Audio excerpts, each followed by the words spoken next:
Welcome to the France 24 Observers. This show is created with the help of our network of observers. They're ordinary people who tell us what's going on where they are and send in photos and videos to document it.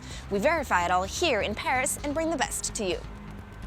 Our first observer has traveled along what is probably one of the worst roads in the world, the road that links the provinces of North and South Kivu in the Democratic Republic of Congo. Now, not only is this road in very bad shape, it's also got roadblocks all along the way, and at every roadblock, you have to pay up.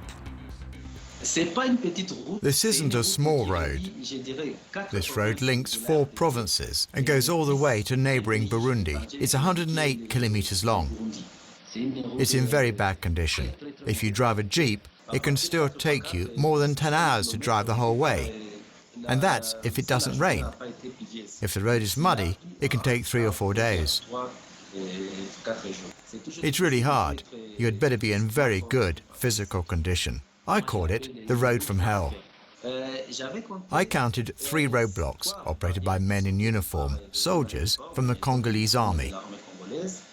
To get through, you have to pay them between 100 and 500 Congolese francs. 500 Congolese francs is about half a US dollar.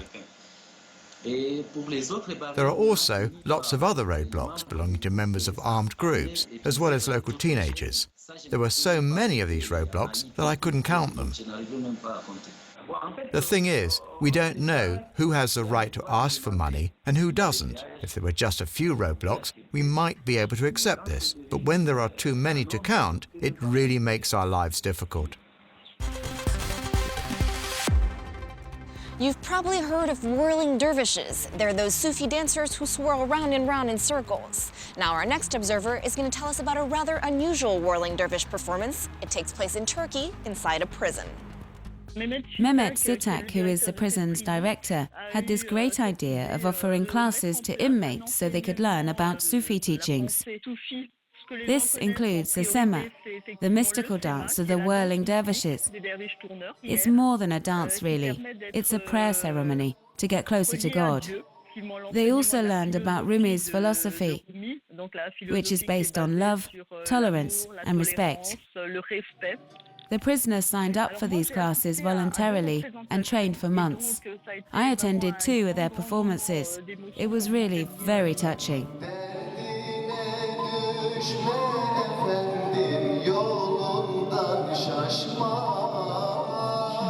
I hope it will inspire other prisons in Turkey to offer classes like this. And maybe, why not, in other countries too. And now, some of the other stories sent in from around the world this week by our observers. In Brazilian cities, residents of rich neighborhoods and favelas rarely mix, except sometimes in shopping centers. Teenagers from favelas have recently invented a new pastime called rolezinhos. The idea is that they meet at shopping malls, sometimes by the hundreds, to hang out, sing, and dance. Nothing violent, but this seems to scare shoppers, and the police regularly kick the teenagers out. Sometimes, shopping centers even shut down entirely to avoid rolezinhos.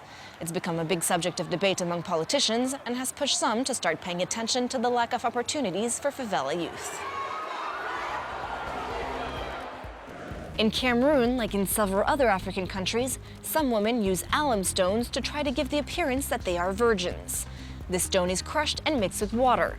The resulting liquid temporarily tightens the vagina, but our observer Liliane told us that this is very dangerous for women's health, and doctors we spoke to explained that it can lead to serious problems during childbirth.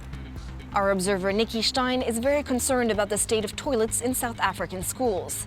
In some parts of the country, these are little more than holes in the ground.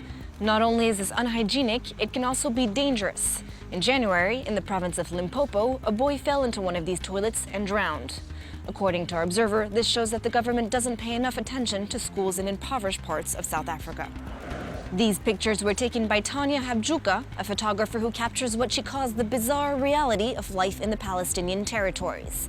In this series, you won't see any checkpoints or violence. Instead, she focuses on unexpected, poetic moments. Her goal, she says, was to show another side of Palestinians who are too often depicted as either victims or proponents of violence.